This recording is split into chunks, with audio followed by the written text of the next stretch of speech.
ایک یہ کہہ رہی تھیں کہ دو خواتین تھیں کسی دعوت میں اور ان میں آپس میں کوئی بحث ہو گئی کسی چیز کے کھانے وغیرہ پر، تو ایک خاتون نے کہہ دیا کہ بھئی یہ کھانے میں کیا مسئلہ ہے، پہلے گدھے بھی تو حلال تھے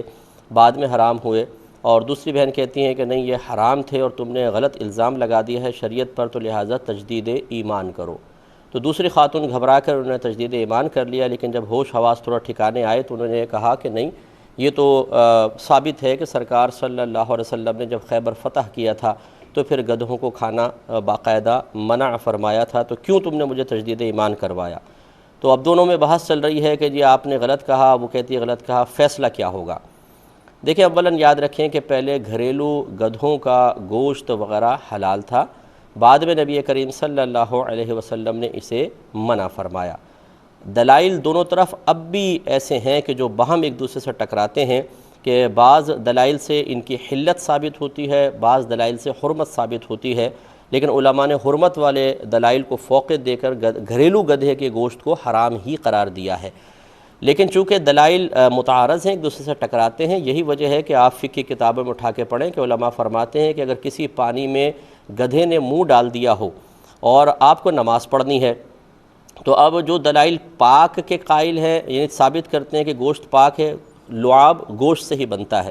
تو ان کی روشنی میں اس سے وضو کرنا فرض ہوگا کیونکہ یہ پانی پاک ہے، اور جن دلائل کی روشنی میں ان کا گوشت حرام ہے تو لعاب بھی حرام ہے، وہ ثابت کریں گے کہ یہ پانی سے وضو نہیں ہو سکتا کیونکہ یہ ناپاک ہے۔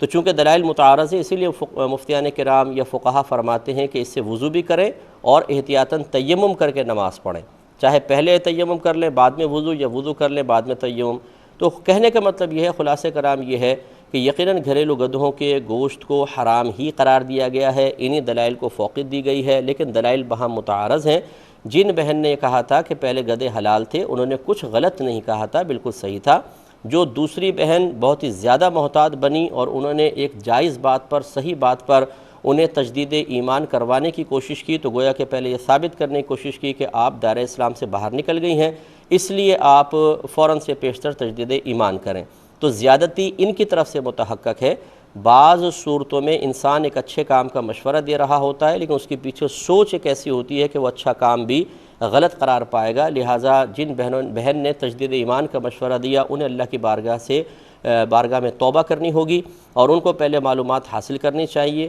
تقوی پرہیزگاری یہ نہیں ہے کہ کسی بھی مسلمان کو بغیر ثبوت کامل کے اور بغیر تحقیق بالغ کے فوری طور پہ کافر قرار دے کے تجدید ایمان کی طرف مائل کیا جائے، بلکہ احتیاط اس میں ہے کہ اس کے تمام تر کلام کو پہلے غور سے سنا جائے، اگر خود میں صلاحیت ہے تو اس میں اچھے پہلو نکالے جائیں نہ کہ خراب پہلو، اور اگر خود صلاحیت نہیں ہے تو پہلے کم از کم کسی کے سامنے، اچھے صاحب علم کے سامنے ان کلمات کو پیش کیا جائے، وہ جو حکم شرع بیان کریں اس کو بیان کیا جائے۔ لہٰذا جن بہن نے یہ تجدید ایمان کا حکم دے ڈالا تھا، انہوں نے چونکہ بغیر علم کے فتویٰ دیا، اس لیے یہ مزید گنہگار ہوئیں۔ اگر وہ انانیت اور ضد میں مبتلا نہیں ہیں تو ان کو چاہیے کہ وہ اللہ تعالیٰ کی بارگاہ میں توبہ کریں، اور میرا مشورہ یہ ہوگا کہ احتیاطاً تجدید ایمان کر لیں، کوئی حرج نہیں ہے، اگرچہ ان کے لیے بھی تجدید ایمان کی یہاں ضرورت نہیں ہے، لیکن چونکہ وہ ماشاءاللہ زیادہ تقوی والی ہیں تو ان کو چاہیے کہ تجدید ایمان کر لیں۔ اور جتنے میرے بھائی بہن مجھے سن رہے ہیں، خدارہ یہ مت سوچئے